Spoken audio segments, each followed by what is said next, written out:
23 days. That's how long Kelly Wilkinson spent trying to save her own life. She told her sisters. She told the police. She was granted a protection order. She and her family even built a secret code word, so they'd know if she was ever in real danger. She did everything a domestic violence victim is told to do.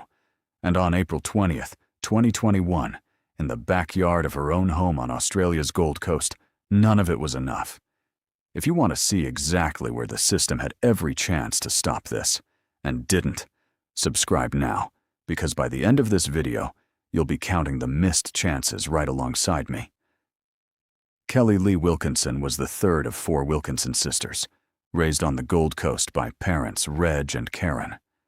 Family members remember her as tough enough to keep up with the roughest kids in the neighborhood, the kind of girl who shrugged off injuries and loved motorbikes and adventure. But that toughness sat alongside a softer side. She loved dressing up, loved jewelry, and her favorite color was green. Those closest to her describe a woman with a fierce, protective love for her children. Understanding who Kelly was before anything happened to her isn't a formality here. It's the whole point. In 2011, 18-year-old Kelly met an American man online named Brian Earl Johnston, a former Marine from Ohio with a difficult childhood and a 2010 medical discharge tied to ADHD and depression. That December, Kelly flew to Ohio to meet him in person for the first time. Within a month, they were married. Within a few years, they had 2 children. From a distance, it looked like an unusually fast love story. Up close, it meant an 18-year-old had left her entire support system on the other side of the world for a man she barely knew in person. By 2016, the marriage was cracking. Kelly left in early 2017 and returned to Australia with her children. Johnston didn't take it well. He later admitted, in messages to Kelly's brother-in-law, to burning her belongings, including her wedding dress, while drinking. Months later, he showed up unannounced at her parents' house, having sold everything he owned in America, and told Kelly that staying near his kids depended on getting back together with her. Kelly's family says she hadn't wanted to reconcile. She did anyway. They had a 3rd child. From the outside, it read as a fresh start. What Kelly's own family didn't yet know was what was allegedly happening behind that front door. Speaking to her sisters years later, she described control that reached into nearly every part of her life. Being told what to wear, kept from getting a license or a job, held down, threatened, watched, possibly followed. To neighbors, she was simply a young mother of 3.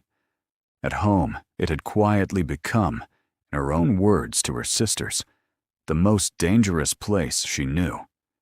She hid it from nearly everyone for years, including her own parents. In early 2021, Kelly's mother died suddenly of a brain aneurysm at 55. In the hospital, Kelly told her sister Danielle she wanted someone to know what had been happening in her marriage, in case something happened to her too. Over the following weeks, always in person, never by text, she disclosed the incidents that would form the basis of 4 rape charges against Johnston, charges still unresolved as of this recording. By February 2021, she'd told him to leave.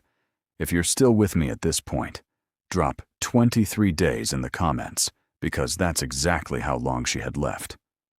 On March 28, 2021, Johnston contacted police first, apparently expecting Kelly to report him. Instead, the focus shifted to her safety.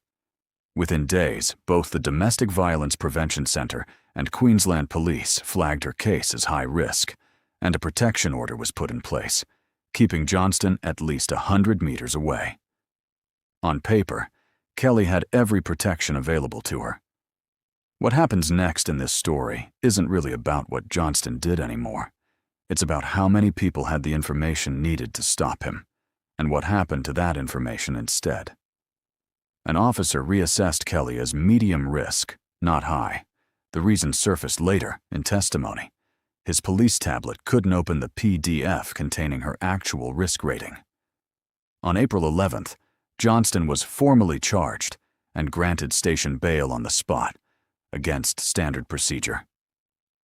That same day, Kelly reported further breaches at 2 stations and was privately described as cop shopping.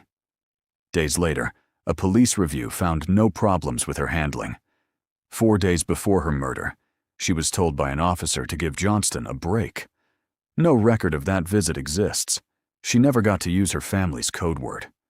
In his last days, Johnston called Kelly's brother-in-law obsessively, talked about suicide, and asked to be remembered as a good person. The night before the murder, a co-worker drove him past Kelly's home twice and helped fill a 20-liter petrol container. CCTV shows him assembling duct tape, zip ties, a weapon, and a sedative. On April 20th, he waited on her property, stabbed her roughly 8 times, and set her on fire. Neighbors rushed to help.